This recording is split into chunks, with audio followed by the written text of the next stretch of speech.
ప్రభుకి స్తోత్రం. ప్రభు పేరట మీ అందరికీ నా వందనాలు.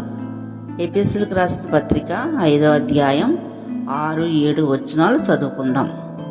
వ్యర్థమైన మాటల వలన ఎవడునూ మిమ్ములను మోసపరచనీయకుడి. అట్టి క్రియల వలన దేవుని ఉగ్రత అవిధేయులైన వారి మీదకు వచ్చును కనుక మీరు అట్టి వారితో పాలివారై ఉండకుడి. దేవుడు పెట్టిన అవయవాలన్నిటిలో బహు భయంకరమైనది నాలుక.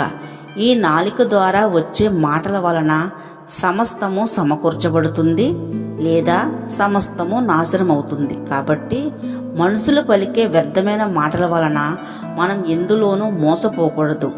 సత్యం పలికి యథార్థంగా నీతిగా జీవించేవారే దేవుని బిడ్డలనబడతారు. కాబట్టి వాటికి మించిన వ్యర్థమైన మాటలు పలికేవారు, ఎదుటివారి మీద నిందలు మోపేవారు, అవమానపరిచేవారు, సూటిపోటి మాటలతో బాధ పెట్టేవారు, ఇంకా ఆ నోటి మాటల వలన కుటుంబాలు కూల్చేవారు, వ్యాపారాలు నాశనం చేసేవారు, సంఘాలు పాడు చేసేవారు, రాజ్యాలు కూల్చేవారు, ఇంకా అనేక రకాలుగా కత్తిలాంటి మాటలు పలికేవారు ఎంతోమంది ఉన్నారు. నాలుక ఒక అగ్గి లాంటిది. మన అవయవాలలో ఉంచబడిన పాప ప్రపంచమై సర్వ శరీరమునకు మాలిన్యం కలుగజేస్తుంది. ప్రకృతి చక్రానికి చిచ్చు పెట్టేది నాలుకే.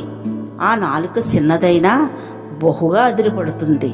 ఇదంతా ఎందుకు జరుగుతుందంటే మనిషి హృదయంలో దురాత్మలు ఉన్నప్పుడు వారి నోటంట ఎదుటి వారిని బాధ పెట్టే మాటలు, గాయపరిచే మాటలే వస్తాయి. ఈ దురాత్మల వలన బాధింపబడుతున్న వారు వ్యర్థమైన మాటలతో మనుషులను లోపరుచుకోవడం, బాధ పెట్టడం, హింసించడం జరుగుతుంది. ఇటువంటి వారు సత్యాన్ని పలకరు. మోసకరమైన ఆత్మతో నింపబడి వారు మోసపోతూ ఎదుటివారిని కూడా మోసం చేస్తూ దేవుని ఉగ్రతకు బలైపోతూ ఉంటారు. ఎవరైనా ఇట్టి వారిగా ఉంటే వెంటనే ఉపవాస ప్రార్థన మొదలు పెట్టండి. ఎందుకంటే ఉపవాస ప్రార్థన ద్వారా దురాత్మలు పారిపోతాయి. ఎదుటివారి మీద కక్ష, కోపం, అసూయ ఉన్నవారి హృదయాలలో దురాత్మలు నివసిస్తాయి. దురాత్మలు ఎప్పుడూ కూడా శాపవచనాలే పలుకుతాయి. కానీ దేవుడు ఆత్మ ఉన్నవారు వారు ఆశీర్వదింపబడుతూ ఎదుటివారిని ఆశీర్వదిస్తూ ఉంటారు. వారు ఎక్కడ అడుగు పెడితే అక్కడ ఆశీర్వాదకరంగా ఉంటుంది. కాబట్టి మన మాట అవునంటే అవును, కాదంటే కాదు అన్నట్టే ఉండాలి. అంటే సత్యమే పలకాలి. దేవుని వాక్యం సత్యం. ఆ సత్యాన్ని వింటూ దాని ప్రకారం జీవించలేని వారు ఎంతోమంది ఉన్నారు. ఎందుకంటే సాతాను కొందరి హృదయాల్లో దూరి వారి నోరు వాడుకొని అనేక మందిని నాశనానికి నడిపిస్తున్నాడు.